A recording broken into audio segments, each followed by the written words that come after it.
Alright, as far as my stomach goes, it's getting noticeably bigger, and now I just don't look like I ate way too much. I kind of look like there's a good possibility that if someone saw me that didn't know me, strangers see me walking around, they're like, oh, she's probably pregnant.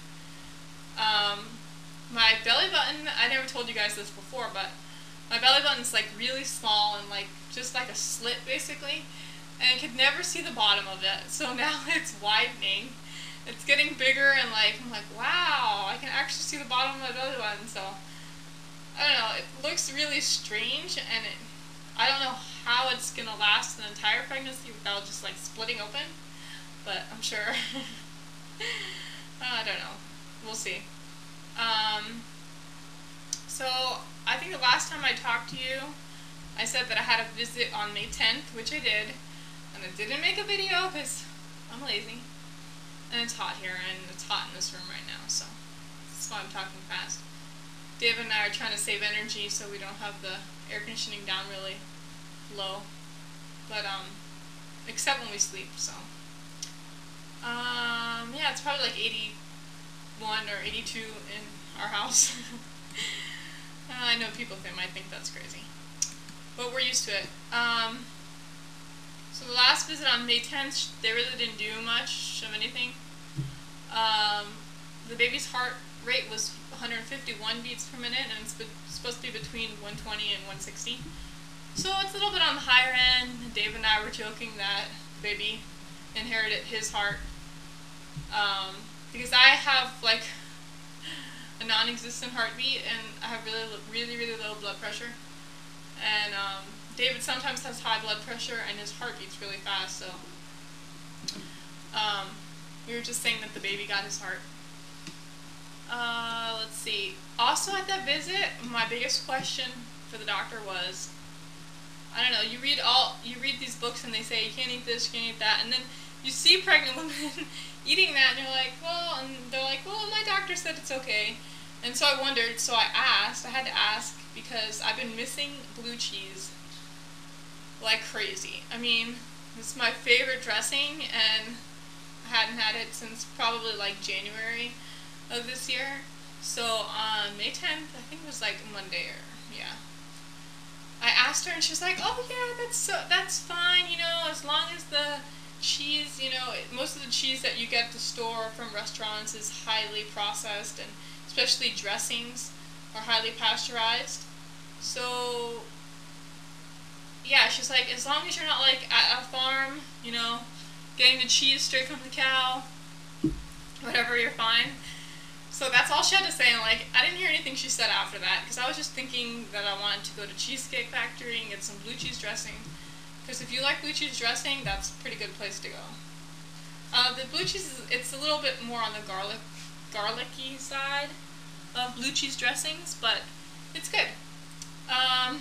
It's very chunky too, which is what I like. So right after the doctors, we went straight to Cheesecake Factory, so I don't know, I just thought I'd tell you guys that because I think it's funny. I also asked her about salami, because I've wanted to eat salami also, but she said it's probably best to stay away from salami. Also, I think she said that in the first trimester they worry more about the soft cheeses that aren't pasteurized and everything, but once you get to the second trimester, and plus cheeses from, like I said, from stores and dressings are pasteurized, and it's fine. But still, with the deli meat, she said, there's a chance of getting bacteria. I'm sure you guys have heard of listeria, and I guess the meat is cooked, but I guess it's during the packaging process, how they package deli meats. Normal, non-pregnant people can handle the bacteria just fine. Their immune systems deal with it fine, and they don't get sick, but pregnant women, because their immune systems are lowered, they get sick easier. So she says, yeah, still stay away from the deli meats, which is fine. I mean, I'm willing, as long as I can have the blue cheese, I'm okay. As long as I got salami or blue cheese, you know, it was good. I didn't expect to get either, so that was a good day. And then we set our ultrasound for May 20th, which my doctor wrote, you know, 2 weeks later. But the only 2 weeks later would have been like this coming Monday. But the only appointment that they had was for today, or way like at the end of June. So we took today's appointment, and so we're 17 weeks and 6 days today. And like I said, like the first thing the lady asked when we went in there is if we wanted to know the sex of the baby, and so I told her that I didn't want to know, but that David wanted to look and see if he could see anything, but didn't want you to, you know, he didn't want her to say anything to him. So did the ultrasound, and that was really cool. Just, I don't know, I'll show you, I'll post the pictures and, you know, probably the DVD.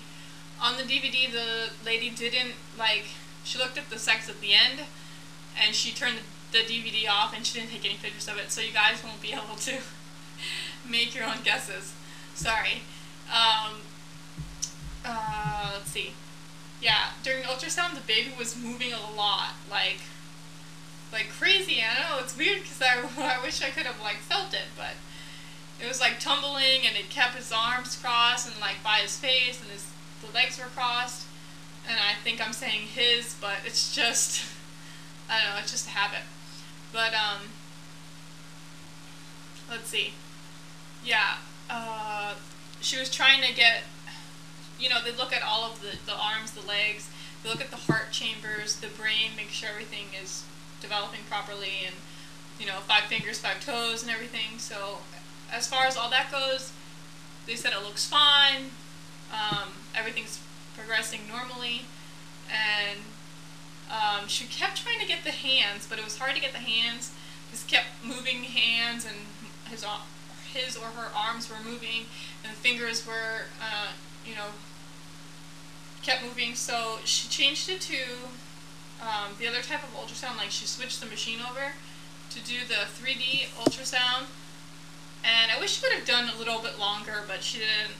So there's one picture of the baby when she was trying to get the hands. It kind of looks alien-like. It's very lumpy because it has no fat under the skin, and the baby's arm is like covering his face, just like that. So the baby already looks shy. I mean, I knew he was gonna be a shy kid just because of who David and I are, you know, but yeah, I don't know, it was cute. She got a good picture of the feet, or at least one of the feet. She got a good picture of one foot, but the other one, I don't know, it's kind of, it's there off to the side, but you really can't see it. She got a good profile picture, and then a good picture of, like, the back of, like, the spinal cord, and that's when I saw, like, the baby had no butt. So let's see, what else? It's hard to tell. I have a pretty distinct profile, you know, like side view, because when I was like in a middle school or art school or something, we did like this, you know, these shadow drawings where you would project your shadow onto the blackboard, and then your partner or whatever would trace it out and cut it, and then you'd cut it out. And I think my profile is pretty distinct with how my nose goes, and then my chin goes down to my neck, and I pretty much have a long neck. So I don't know that I see the same. It's hard to tell, but I don't know that I see my profile on the baby. But you know, I'm sure babies look they change, and you know, look completely different than what they did or how they did on the ultrasound photos. But we're gonna have another ultrasound, she said, at 28 weeks. So the baby will be bigger then, and might get some better pictures. Maybe they will do 3D ultrasound, and you might be able to tell the facial features a little bit better if they get a straight-on view.